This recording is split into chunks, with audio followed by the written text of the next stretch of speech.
believe he was their youngest son, who was my third great-grandfather, Hakaliah, is where I come into the family tree.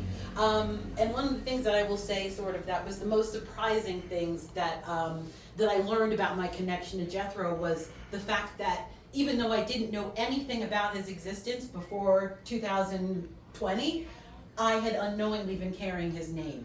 So I had no idea that, as growing up as a Jones or a Smith, or if anybody here has a common name, I know for me, I would never meet another Jones and think, oh, maybe we're related. Never. And when I got married to my husband, who, funny enough, is an Arnold, and Jethro fought at Saratoga with Benedict Arnold, which I feel like Jethro in some way was kind of talking to me like, do not take that name completely. But when I did get married in 2004, I thought, my name, it's fine. I was in my 30s when I got married, and I'm like, so many people know me as Jones, so I might as well keep it. But I didn't have the understanding of what it was connected to really feel that it was anything worthy of keeping.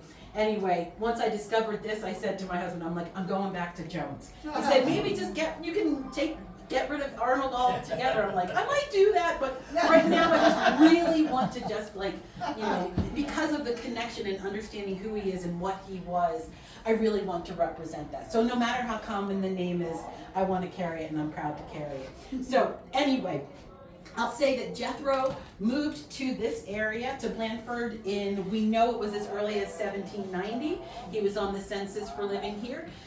Again, on what is now Jones Road. He and his family had a small farm, which was definitely a career shift for him. He had been actually trained as a tool maker, and he was an apprentice to a man called Francis Nicholson, who is known as essentially the first colonial and preeminent colonial tool maker in this country. He was born in England, but brought his skills here. Taught folks like folks like Jethro, and his slave at the time, Caesar Cheller, who he saved upon when he died. He saved Cheller, taught them his skills.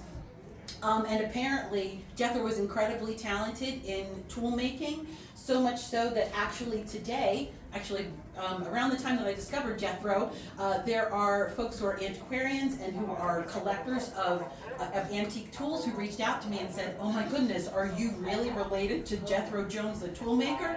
I'm thinking, wait, I know he lived in Blandford and was in the Revolutionary War. I don't know what you're talking about.